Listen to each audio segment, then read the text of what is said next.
Laudato si, Laudato si. Bonjour, le mouvement chrétien des retraités vous parle aujourd'hui des déplacements en avion. Les déplacements en avion sont-ils à oublier pour réduire son empreinte carbone ? Les voyages en avion sont souvent perçus comme un symbole de liberté et d'aventure. Cependant, ils représentent une part significative des émissions de gaz à effet de serre.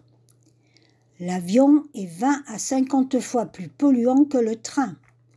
En fonction de la distance parcourue et du type d'avion, la production de CO2 sera amenée à varier. Selon BPI France, Banque publique d'investissement, pour 100 km parcourus, un avion long courrier consomme au minimum 3 litres de carburant par passager. Un vrai calcul à faire pour aller à New York, sachant que Paris-New York représente près de 6000 km. Face à l'urgence climatique, il est légitime de se demander si nous devons revoir nos habitudes de voyage. D'une part, il est vrai que réduire nos déplacements en avion pourrait avoir un impact positif sur l'environnement, en privilégiant des modes de transport plus durables comme le train ou le covoiturage. Cela nous inciterait à redécouvrir des destinations plus proches de chez nous, souvent riches en culture et en paysages.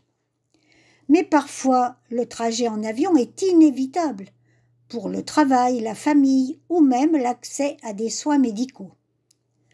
Plutôt que d'abandonner complètement l'avion, une solution pourrait être de voyager de manière plus consciente. Cela pourrait inclure le choix de vols directs en classe économique, se tourner vers des compagnies plus vertes, mais surtout limiter le nombre de vols au strict nécessaire pour une durée de séjour intéressante. En somme, la question n'est pas de savoir s'il faut oublier les voyages en avion, mais plutôt comment les rendre plus durables.